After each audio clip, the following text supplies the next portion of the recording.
Welcome back. It's time to continue reading Brave New World by Aldous Huxley. I am reading with permission from HarperCollins Publishers, and we are on chapter 16. The room into which the three were ushered was the controller's study. His Fordship will be down in a moment, the Gamma butler left them to themselves. Helmholtz laughed aloud. It's more like a caffeine solution party than a trial, he said, and let himself fall into the most luxurious of the pneumatic armchairs. Cheer up, Bernard, he added, catching sight of his friend's green, unhappy face. But Bernard would not be cheered. Without answering, without even looking at Helmholtz, he went and sat down on the most uncomfortable chair in the room, carefully chosen in the obscure hope of somehow deprecating the wrath of the higher powers. The savage, meanwhile, wandered restlessly around the room, peering with a vague, superficial inquisitiveness at the books in the shelves, at the soundtrack rolls and reading machine bobbins in their numbered pigeonholes. On the table under the window lay a massive volume bound in limp black leather surrogate and stamped with large golden T's. He picked it up and opened it. My Life and Work by R. Ford. The book had been published at Detroit by the Society for the Propagation of Fortean Knowledge. Idly he turned the pages, read a sentence here, a paragraph there, and had just come to the conclusion that the book didn't interest him when the door opened and the resident world controller for Western Europe walked briskly into the room. Mustafa Mond shook hands with all three of them, but it was to the savage that he addressed himself. So you don't much like civilization, Mr. Savage, he said. The savage looked at him. He had been prepared to lie, to bluster, to remain sullenly unresponsive, but, reassured by the good-humored intelligence of the controller's face, he decided to tell the truth straightforwardly. No. He shook his head. Bernard started and looked horrified. What would the controller think? To be labeled as the friend of a man who said that he didn't like civilization, said it openly, and of all people, to the controller? It was terrible. But John, he began. A look from Mustafa Mond reduced him to an abject silence. Of course, the savage went on to admit, there are some very nice things. All that music in the air, for instance. Sometimes 1,000 twangling instruments will hum about my ears, and sometimes voices. The savage's face lit up with a sudden pleasure. Have you read it too? He asked. I thought nobody knew about that book here in England. Almost nobody. I'm one of the very few. It's prohibited, you see. But as I make the laws here, I can also break them. With impunity, Mr. Marx, he added, turning to Bernard, which I'm afraid you can't do. Bernard sank into a yet more hopeless misery. But why is it prohibited? Asked the savage. In the excitement of meeting a man who had read Shakespeare, he had momentarily forgotten everything else. The controller shrugged his shoulders. Because it's old, that's the chief reason. We haven't any use for old things here. Even when they're beautiful? Particularly when they're beautiful. Beauty's attractive, and we don't want people to be attracted to old things. We want them to like the new ones. But the new ones are so stupid and horrible. Those plays where there's nothing but helicopters flying about and you feel the people kissing. He made a grimace. Goats and monkeys. Only in Othello's words could he find an adequate vehicle for his contempt and hatred. Nice tame animals anyhow, the controller murmured parenthetically. Why didn't you let them see Othello instead? I've told you.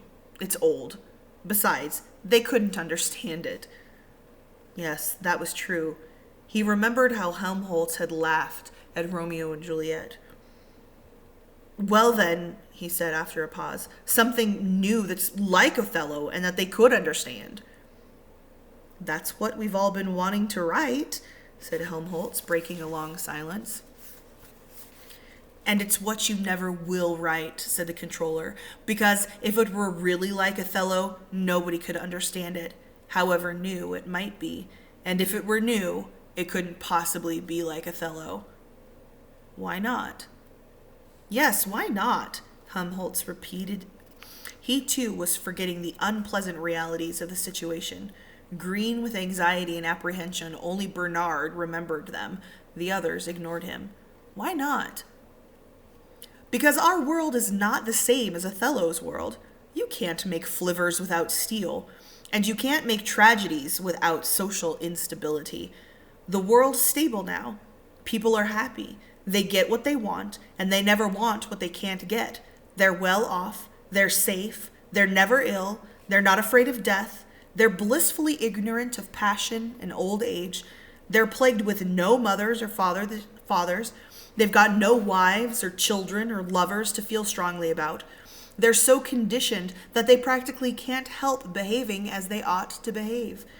And if anything should go wrong, there's Soma, which you go and chuck out the window which you go and chuck out of the window in the name of liberty, Mr. Savage. Liberty, he laughed, expecting deltas to know what liberty is, and now expecting them to understand Othello. My good boy. The Savage was silent for a little. All the same, he insisted obstinately, Othello's good. Othello's better than these feelies. Of course it is, the controller agreed. But that's the price we have to pay for stability. You've got to choose between happiness and what people used to call high art. We've sacrificed the high art. We have the feelies and the scent organ instead. But they don't mean anything. They mean themselves. They mean a lot of agreeable sensations to the audience. But they're told by an idiot. Macbeth. The controller laughed. You're not being very polite to your friend, Mr. Watson, one of the most distinguished emotional engineers. But he's right, said Helmholtz gloomily, because it is idiotic, writing when there's nothing to say. Precisely, but that requires the most enormous ingenuity. You're making flivvers out of the absolute minimum of steel, works of art out of practically nothing but pure sensation. The Savage shook his head. It all seems to me quite horrible. Of course it does. Actual happiness always looks pretty squalid in comparison with the overcompensations for misery. And of course, stability isn't nearly so spectacular as instability, and being contented has none of the glamour of a good fight against misfortune, none of the picturesqueness of a struggle with temptation, or a fatal overthrow by passion or doubt. Happiness is never grand. I suppose not, said the Savage after a silence. But need it be quite so bad as those twins? He passed his hands over his eyes as though he were trying to wipe away the remembered image of those long rows of identical midgets at the assembling tables, those queued-up twin herds at the entrance to the Brentford monorail station, those human maggots swarming round Linda's bed of death, the endlessly repeated face of his assailants. He looked at his bandaged left hand and shuddered. Horrible. But how useful! I see you don't like our Bakanovsky groups, but I assure you they're the foundation on which everything else is built. They're the gyroscope that stabilizes the rocket plane of state on its unswerving course. The deep voice thrillingly vibrated. The gesticulating hand implied all space and the onrush of the irresistible machine. Mustafa Man's oratory was almost up to synthetic standards. I was wondering, said the Savage, why you had them at all, seeing that you can get whatever you want out of those bottles. Why don't you make everybody an Alpha Double Plus while you're about it? Mustafa Mond laughed. Excuse me. Because we have no wish to have our throats cut, he answered. We believe in happiness and stability. A society of alphas couldn't fail to be unstable and miserable. Imagine a factory staffed by alphas, that is to say, by separate and unrelated individuals of good heredity and conditioned so as to be capable, within limits, of making a free choice and assuming responsibilities. Imagine it, he repeated. The savage tried to imagine it, not very successfully. It's an absurdity. An alpha-decanted, alpha-conditioned man would go mad if he had to do epsilon semi-moron work. Go mad or start smashing things up. Alphas can be completely socialized, but only on condition that you make them do alpha work. Only an epsilon can be expected to make epsilon sacrifices for the good reason that for him they aren't sacrifices, that they're the line of least resistance. His conditioning has laid down rails along which he's got to run. He can't help himself. He's foredoomed.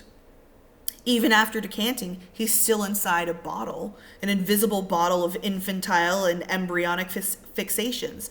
Each one of us, of course, the controller meditatively continued, goes through life inside a bottle. But if we happen to be alphas, our bottles are, relatively speaking, enormous. We should suffer acutely if we were confined in a narrower space. You cannot pour upper caste champagne surrogate into lower caste bottles. It's obvious theoretically, but it also has been proved in actual practice. The result of the Cyprus experiment was convincing. What was that? Asked the savage. Excuse me. Mustafa Mond smiled. Well, you can call it an experiment in rebottling if you like. It began in AF 473. The controllers had the island of Cyprus cleared of all its existing inhabitants and recolonized with a specially prepared batch of 22,000 alphas. All agricultural and industrial equipment was handed over to them, and they were left to manage their own affairs. The result exactly fulfilled all the theoretical predictions. The land wasn't properly worked. There were strikes in all the factories. The laws were set at naught. Orders disobeyed. All the people detailed for a spell of low-grade work were perpetually intriguing for high-grade jobs, and all the people with high-grade jobs were counter-intriguing at all costs to stay where they were. Within 6 years, they were having a first-class civil war. When 19 out of the 22,000 had been killed, the survivors unanimously positioned the world controllers to resume the government on the island, which they did. And that was the end of the only society of alphas that the world has ever seen. The savage sighed profoundly. The optimum population, said Mustafa Mond, is modeled on the iceberg, 8/9 below the waterline, 1/9 above. Excuse me. Oh my goodness. And they're happy below the waterline? Happier than above it. Happier than your friend here, for example, he pointed. In spite of that awful work? Awful? They don't find it so. On the contrary, they like it. It's light. It's childishly simple. No strain on the mind or the muscles. 7.5 hours of mild, unexhausting labor, and then the soma ration and games and unrestricted copulation and the feelies. What more can they ask for?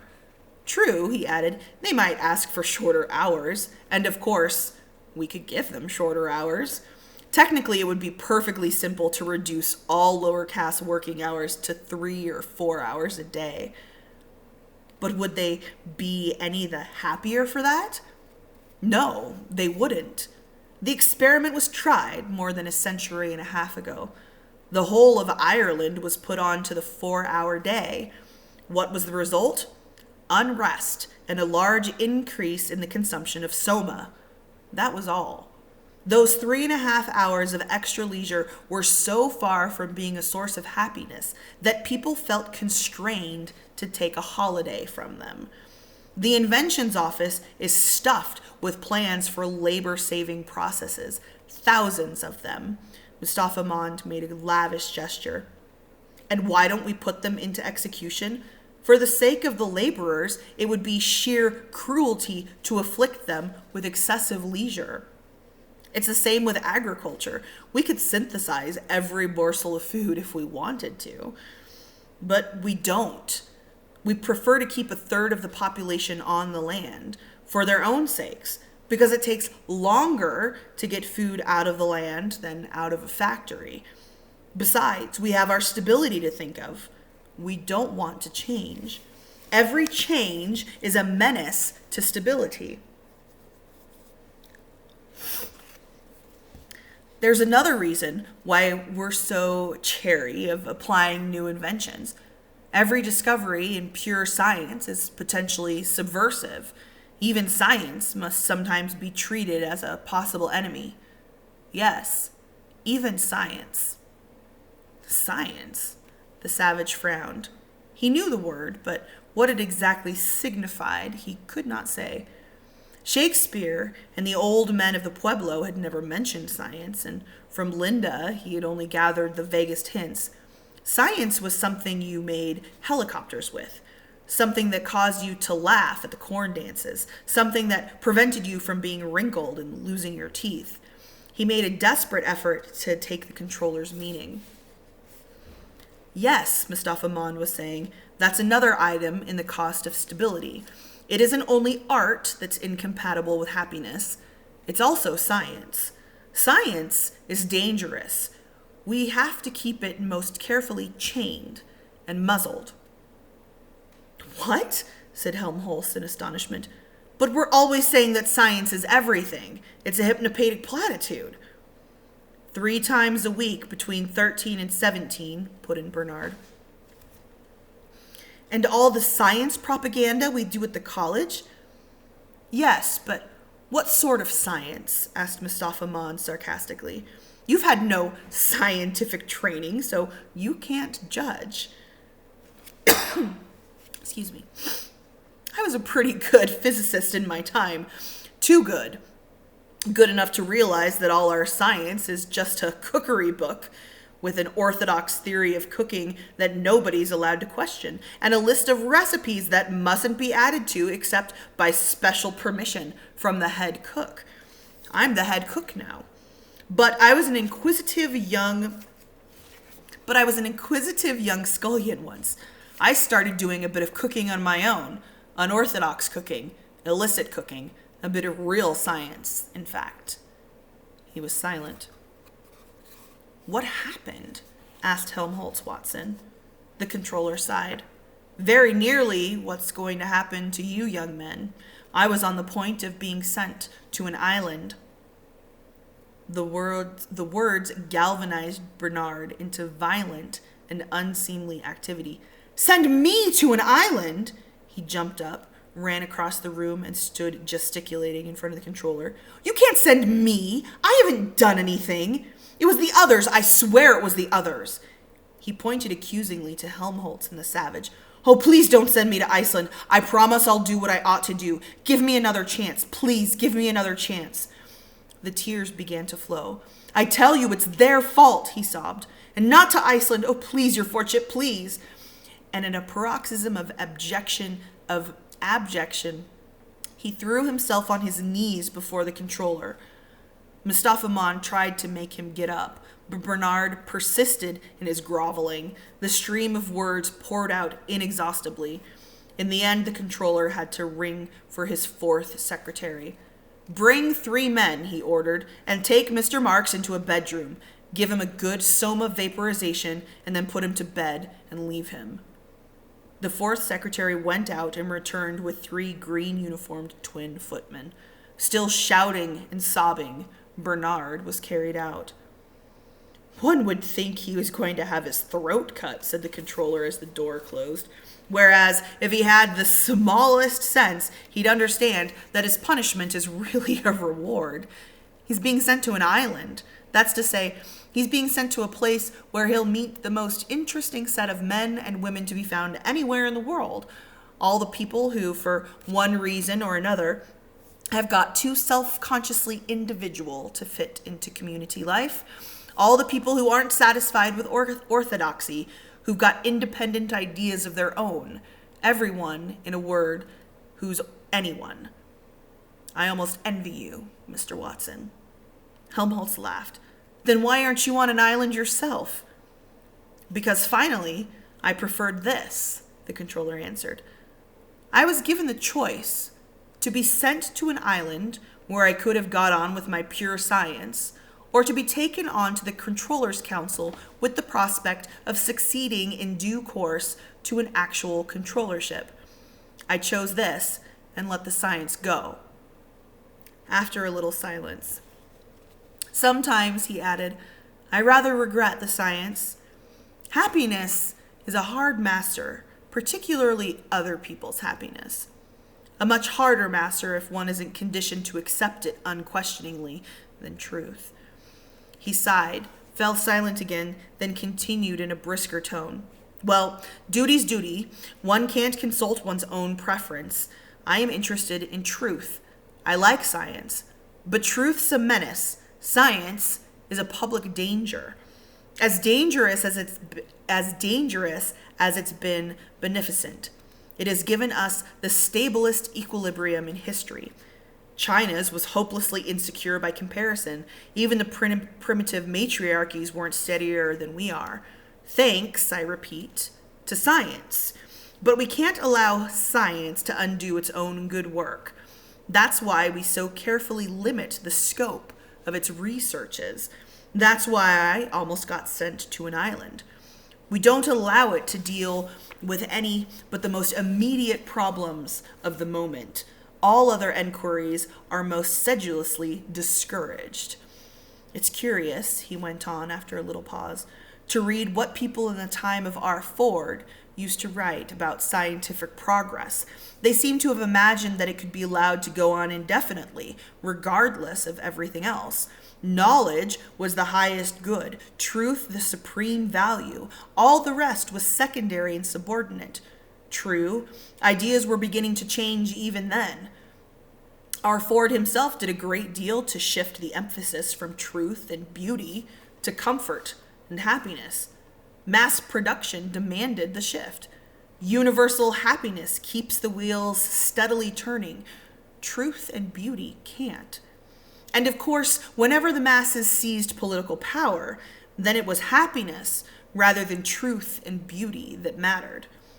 Still, in spite of everything, unrestricted scientific research was still permitted. People still went on talking about truth and beauty as though they were the sovereign goods. Right up to the time of the 9 Years' War. That made them change their tune, all right. What's the point of truth or beauty or knowledge when the anthrax bombs are popping all around you? That was when science first began to be controlled. After the 9 Years' War, people were ready to have even their appetites controlled then. Anything for a quiet life. We've gone on controlling ever since. It hasn't been very good for truth, of course, but it's been very good for happiness. One can't have something for nothing. Happiness has got to be paid for. You're paying for it, Mr. Watson. Paying because you happen to be too much interested in beauty. I was too much interested in truth. I paid too. But you didn't go to an island, said the savage, breaking a long silence. The controller smiled. That's how I paid. By choosing to serve happiness. Other people's, not mine.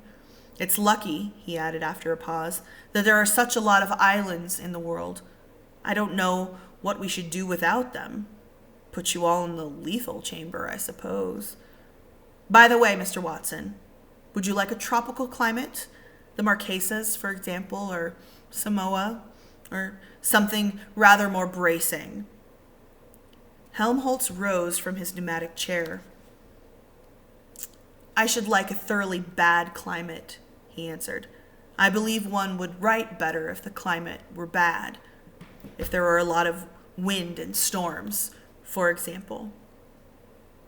The controller nodded his approbation. I like your spirit, Mr. Watson. I like it very much indeed, as much as I officially disapprove of it. He smiled. What about the Falkland Islands? Yes, I think that will do, Helmholtz answered. And now, if you don't mind, I'll go and see how poor Bernard's getting on. And that is the end of chapter 16. And as you can see, I've been reading while the sun has been rising.